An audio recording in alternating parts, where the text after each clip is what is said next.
Govinda. Krishna, Hare Krishna, Krishna Krishna, Hare Hare, Hare Rama, Rama Rama. We continue reading from Srimad Bhagavatam, Canto 4, chapter 21, text 33. We have been reading the purport by Srila Prabhupada. We continue reading. The question may be raised that since the Lord is supposed to be worshipped by great demigods like Lord Brahma, Lord Shiva, and others, how can an ordinary human being on this planet serve him? This is clearly explained by Pṛthu Mahārāja by the use of the word yathadikar, according to one's ability. If one sincerely executes his occupational duty, that will be sufficient. One does not need to become like Lord Brahma, Lord Shiva, Indra, Lord Caitanya, or Ramanujacharya, whose capabilities are certainly far above ours. Even a Shudra, who is in the lowest stage of life, according to the material qualities, can achieve the same success. Anyone can become successful in devotional service, provided he displays no duplicity. So it's not that we have to become some great personality to serve the Lord. He does not expect us to become like Lord Brahma, Lord Shiva. Whatever is our capability, whatever is our capacity, we engage in hearing, chanting, we engage in service of Krishna. Krishna does not demand us that you should occupy such a great material position, that you should do such great things for me. No, Krishna doesn't want that from us. He simply wants us to revive our love for him. It is explained here that one must be very frank and open-minded. Ama ina, to be situated in a lower status of life, is not a disqualification for success in devotional service. The only qualification is that whether one is a Brahmana, Kshatriya, Vaishya, or Shudra, he must be open, frank, and free from reservations. Then, by performing his particular occupational duty, under the guidance of a proper spiritual master, he can achieve the highest success in life. So we don't need to change our position. Be wherever we are, as Lord Chaitanya says. Chant the Hare Krishna mantra and encourage others to chant. As confirmed by the Lord himself, Striyo Vaishyas Tatha Shudras Te Api Yanti Param Gatim. Bhagavad Gita 9:32. It does not matter what one is, whether a Brahmana, Kshatriya, Vaishya, Shudra, or a degraded woman. If one engages himself seriously in devotional service, working with body, mind, and intelligence, he is sure to be successful in going back home, back to Godhead. So nothing material can stop devotional service. Devotional service is spiritual. It's on the spiritual platform. So there is nothing material that can stop it. The Lord's lotus feet are described here as Kama Dughangari Pankajam, because they have all power to fulfill the desires of everyone. So we have desires, so many desires. And it's in our interest that we approach Krishna to fulfill all our desires. A devotee is happy even in this life because although in material existence we have many needs, all his material needs are satisfied. And when he at last quits his body, he goes back home, back to Godhead without a doubt. So sure, we may approach the demigods to fulfill our desires, but then that will still keep us in the material world. We won't be able to go back to Godhead. So if we are really want to understand our position, our constitutional position, want to understand the absolute truth, we are encouraged to take shelter at the lotus feet of Krishna.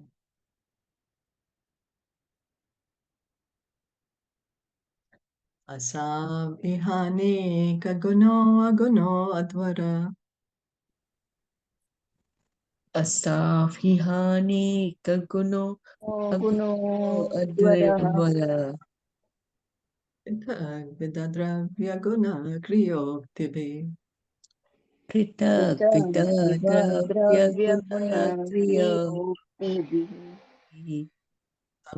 Sampatyate arthasya linganamabhir Sampadyate arthasya linganamabhi Vishuddha Vijnana Gana Swarupata. Vishuddha Vijnana Gana Swarupataha. Supreme Personality of Godhead is transcendental and not contaminated by this material world. But although he is concentrated spirit soul without material variety, for the benefit of the conditioned soul, he nevertheless accepts different types of sacrifice performed with various material elements, rituals, and mantras, and offered to the demigods under different names according to the interests and purposes of the performance. For material prosperity, there are recommendations in the Vedas for various types of yajna sacrifice. In Bhagavad Gita 3.10, it is confirmed that Lord Brahma created all living entities, including human beings and demigods, and advised them to perform yajna according to their material desires. Sa yajna praja srishtva. These performances are called yajnas because their ultimate goal is to satisfy the Supreme Personality of Godhead, Vishnu. So sure, the Vedas, they're full of performance of such kind of yajnas. But Krishna also says in Bhagavad Gita, how can one be happy without performing yajnas? Cannot be. So he is also speaking about yajna in third chapter. But the idea, as Prabhupada is pointing out, the goal of yajna is to please Krishna. The purpose of performing yajnas is to get material benefit, but because the aim is to simultaneously satisfy the Supreme Lord, such yajnas have been recommended in the Vedas. Such performances are, of course, known as karmakand or material activities, and all material activities are certainly contaminated by the three modes of material nature. So the performer of such a sacrifice, he's doing both. The karmakand, he's satisfying the Lord by his whatever rituals that he's doing, and also he's asking for material desires. Generally, the karmakand ritualistic ceremonies are performed in the mode of passion. Yet the conditioned souls, both human beings and demigods, are obliged to perform these yajnas, because without them one cannot be happy at all. Srila Vishwanath Chakravarti Thakur comments that these karmakand ritualistic ceremonies, although contaminated, contain touches of devotional service. Because whenever there is a performance of any yajna, Lord Vishnu is given a central position. So the idea is Krishna wants us to come back home, back to Godhead, but we are full of material desires. So how, you go to first grade, then you go second grade, then third grade, gradual elevation. So at least perform yajnas, even if full of material desires. That's what the Vedas recommend, no? So there's a gradual elevation of consciousness, because the yajna is done for pleasure of Lord Vishnu. This is very important because even a little endeavor to please Lord Vishnu is bhakti and is of great value. A tinge of bhakti purifies the material nature of the performances, which by devotional service gradually come to the transcendental position. Therefore, although such yajnas are superficially material activities, the results are transcendental. Such yajnas as Surya Yajna, Indra Yajna, and Chandra Yajna are performed in the names of the demigods. But these demigods are bodily parts of the Supreme Personality of Godhead. The demigods cannot accept sacrificial offerings for themselves, but they can accept them for the Supreme Personality of Godhead, just as a departmental tax collector of a government cannot collect taxes for his personal account, but can realize them for the government. So Prabhupada is giving us a very, very simple example. Tax collector, he collects taxes from us, but he can't keep that money in his pocket. He has to give it to the government. Similarly, when these yagyas are performed, for example, Indra Yagya, Surya Yagya, Chandra Yagya, they are accepting their share of they are accepting these offerings on behalf of Lord Vishnu. Any yagya performed with this complete knowledge and understanding is described in Bhagavad Gita as Brahmarpanam, or a sacrifice offered to the Supreme Personality of Godhead, since no one but the Supreme Lord can enjoy the results of sacrifice. The Lord says that He is the actual enjoyer of all sacrifices. Bhoktaram yagyatapasam sarvaloka maheshwaram. So Krishna says in 5th chapter of Bhagavad Gita, text 29, that all the sacrifices, any yagya we do, is for the pleasure of Him. It's His. We think it's for us, but no, all sacrifices are meant for Krishna's pleasure. Sarvaloka Maheshwaram. He is the Lord of all the worlds. He is the proprietor of all the worlds. Sacrifices should be performed with this view in mind, as stated in Bhagavad Gita 4.24. Brahmarpanam Brahma Havir Brahmagna Brahmanahutam Brahmeva Tena Gantavyam Brahma Karma Samadhina. A person who is fully absorbed in Krishna consciousness is sure to attain the spiritual kingdom because of his full contribution to spiritual activities, in which the consummation is absolute and that which is offered is of the same spiritual nature.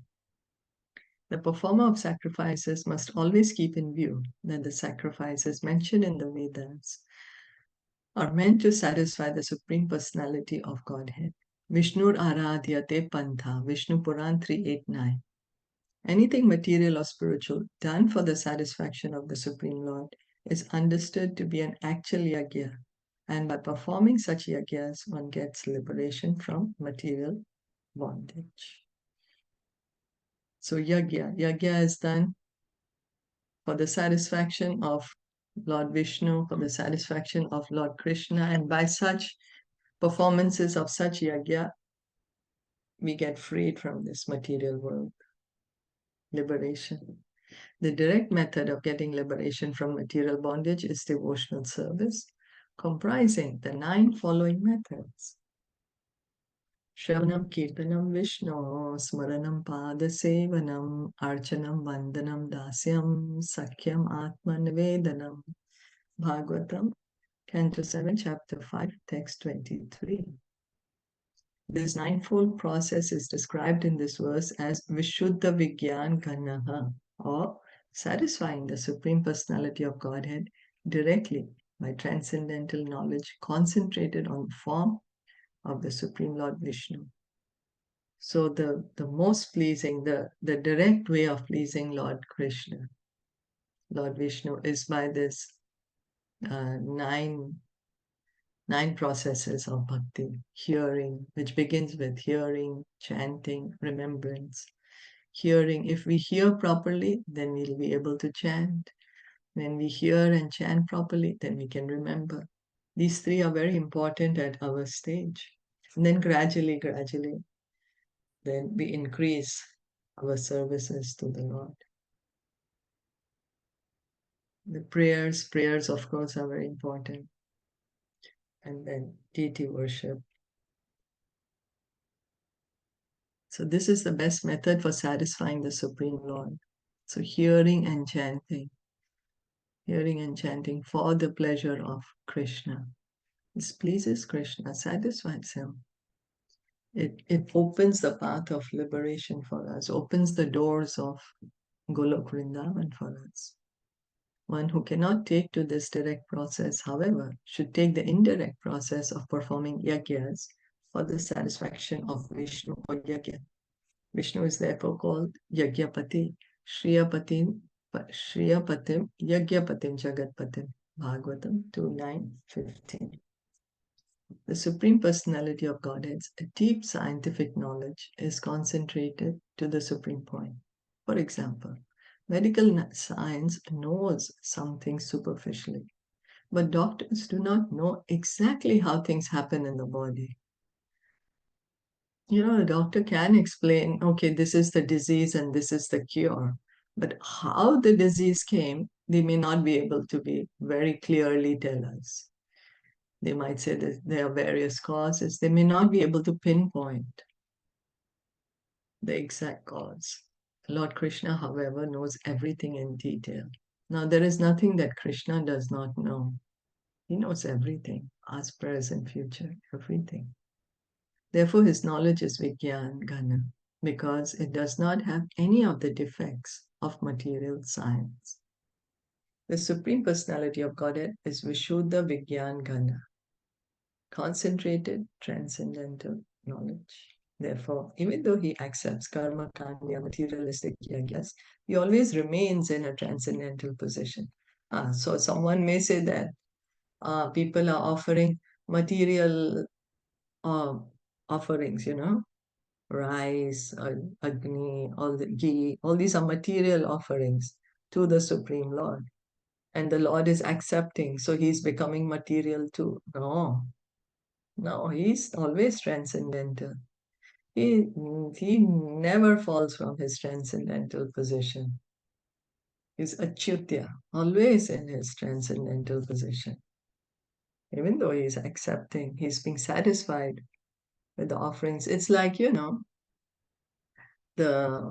the small child may try to to thank his father or to please the father by speaking some broken words, and then the father feels very happy, and he says, my child is so great, such a great poet. But that does not change the position of the father. No, doesn't mean that the father does not have knowledge of the language. No, the father has complete knowledge, but he's encouraging, he's accepting the words of appreciation from his child. So, therefore, the mention of Aneka Guna refers to the Supreme Personality of Godhead's many transcendental qualities, for he is not affected by the material qualities. The different kinds of material paraphernalia or physical elements are also gradually transformed into spiritual understanding, because ultimately there is no difference between material and spiritual qualities, for everything emanates from the Supreme Spirit. So, from Krishna's point of view, there is no difference. It's his energy. When we are looking at his energy, because we have forgotten him, we are seeing the material energy. We can't see him, we are able to see only the material energy. So, the difference is for us, but for him, it's his energy. It's the same spiritual energy which expands, like Srimati Radharani. She's expanding as Durga Devi for this world. So this is realized by a gradual process of realization and purification. One vivid example of this is Dhruv Maharaj, who took to meditation in the forest to achieve material benefit, but ultimately became spiritually advanced and did not want any benediction for material profit. He was simply satisfied with the association of the Supreme Lord. So Dhruv Maharaj, he wanted a kingdom greater than Brahmaji. He started chanting, he was doing his meditation, and he saw the Lord. And once he saw the Lord, he's like, I don't want anything else. I was searching for broken pieces of glass, he said. Now I just want to be with you. That is a pure devotee. Just want to simply be with the Lord. Ashaya means determination. Generally, a conditioned soul has the determination for material profit. But when these desires for material profit are satisfied through performance of yajna, one gradually achieves the spiritual platform. So how can we, from our material position, how can we get onto the spiritual platform? By performance of yajna. Krishna says, whatever you do, do for me. Whatever you eat, whatever you give away, engage your mind in thinking of me, offer your obeisances to me. So our material desires, if we can fulfill them in connection to Krishna, then gradually we can come to the spiritual platform. Then his life becomes perfect. Srimad Bhagavatam 2.3.10 therefore recommends akama sarva kamo va moksha kama udarade tivrena bhakti yogena tajeta purusham param. Everyone, whether a kam, a devotee, sarvakam, a karmi, or mokshakam, a jnani or yogi, is encouraged to worship the Supreme Personality of Godhead by the direct method of devotional service. In this way, one can get both material and spiritual profit simultaneously. So this is what Bhagavatam says. Whether we are full of material desires, we have no material desires, or we desire liberation, we continue to hear and chant about Krishna. And whatever is our desire will be fulfilled and we can go back to Godhead. Because we can't say we don't have desires. We are in the material body. We are material. Our consciousness is material. So how do we get out? Krishna said, hearing and chanting. Hearing and chanting. Bhagavatam is saying that. Direct method of devotional service. So hearing and chanting for the pleasure of the Lord. Is that okay?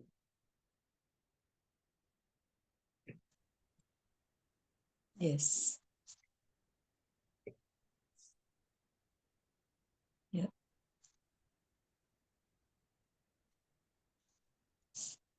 प्रदानकालस्य धर्मसङ्ग्रहे प्रदानकालाशयधर्मसङ्ग्रहे शरीर एष प्रतिपद्य चेतनम् शरीर एष प्रतिपद्य चेतनम् क्रियाफलत्वेन विभुर्विभाव्यते क्रियाफलत्वेन विभुर्विभाव्यते यथा नलोदारुषु तद्गुणात्मकः यथा नलोदारुषु तद्गुणात्मकः. The Supreme Personality of Godhead is all-pervading, but he is also manifested in different types of bodies which arise from a combination of material nature, time, desires, and occupational duties. Thus, different types of consciousness develop, just as fire, which is always basically the same, blazes in different ways according to the shape and dimension of firewood. The Supreme Personality of Godhead constantly lives with the individual soul as Paramatma. So no matter which body we take up, Krishna is so kind. He never leaves us alone in the material world because he knows we won't be able to survive without him. So no matter what body we take up, whether we take an ant body or a dog body or a chicken body or a pig body, or a human body, any body, he accompanies us as the Paramatma. The individual soul has awareness in accord with his material body, which he attains by virtue of Prakriti or material nature. So the material energy, Mother Nature, she gives us a body. Based on our previous activities, what we have done, based on our desires, that's how we get a future body. The material ingredients are activated by the force of time, and thus the three material modes of nature are manifested. So, when the creation has not yet happened, all the elements are there. Then with time, with Kal, the modes are agitated. We were hearing about this in Bhagavatam, that how with the agitation of the modes, then the false ego is created, and gradually how the um, other more gross elements become manifested. According to his association with the three modes of nature, the living entity develops a particular type of body. In animal life, the material mode of ignorance is so prominent that there is very little chance of realizing the Paramatma, who is also present within the heart of the animal. But in the human form of life, because of developed consciousness, Chaitana, one can be transferred from ignorance and passion to goodness by the results of his activities, Kriya Phaladvena. So in animal body, we do not have this because it's completely ignorance. So we cannot understand, oh, who's the Paramatma, who am I, what's my relationship with him. Very, very little chance, as Prabhupada is putting. But in human life, yeah, we have the necessary consciousness. That our consciousness is developed. In animal, when we are in the animal body, our consciousness is not developed so that we can understand it. Like a child's body cannot understand calculus, right? But if somebody is doing his masters, then he understands. So a human being is therefore advised to associate with spiritually advanced personalities. The Vedas, Mundaka Upanishad 1 to 12, give the direction Tat Vijnanartham Sa Gurum Eva Bhikachet. In order to reach the perfection of life or to understand the real constitutional position of the living entity, one must approach the spiritual master. Gurum Eva Bhikachet. One must. It is not optional. It is imperative that one approach the spiritual master. For by such association, one proportionately develops his consciousness toward the Supreme Personality of Godhead. The highest perfection of such consciousness is called Krishna consciousness. So originally we are all Krishna conscious because we are part and parcel of Krishna. So we are completely Krishna conscious. But now, because we are in this material world with our desires, our consciousness is contaminated, we have forgotten our relationship with Him. Now, how to revive it? We associate with devotees. According to the body given by Prakriti or nature, one's consciousness is present. According to the development of consciousness, one's activities are performed, and according to the purity of such activities, one realizes the Supreme Personality of Godhead who is present in everyone's heart. So material nature is given us a body, and every body has, particular kind of consciousness by the modes of nature. The modes are there. They are the one who is like, for example, the animal, the consciousness is lower. Some stones also have life. Then that consciousness is even lower, right? So then, but a human being, the consciousness is developed, so can perform activities one can perform pure activities to purify oneself. And the more we perform such purificatory activities, the more we will be able to understand, the more we will be able to realize Krishna, the more we will be able to realize ourselves, the more we will be able to realize the Paramatma in everyone's heart. The example given herein is very appropriate. Fire is always the same, but according to the size of the fuel or burning wood, the fire appears to be straight, curved, small, big, etc. Yeah, big fire is big fire, small fire is small fire, but fire is fire. The quality of the fire is the same. It's just that the wood is different. So depending on our consciousness, what activities we are performing, the more we perform purifying activities, the more we will be able to realize God. So we'll stop here for today, or I'm not sure how many more paragraphs I can. Yeah, it seems quite long. So shall we stop here? Yeah, you can do tomorrow. Yes. Yeah. So thank you so much for listening in and joining in. Srimad Bhagavatam ki jai, Shri Prabhupada ki jai, Gaur Bhakta Vrinda ki jai, Hare Krishna.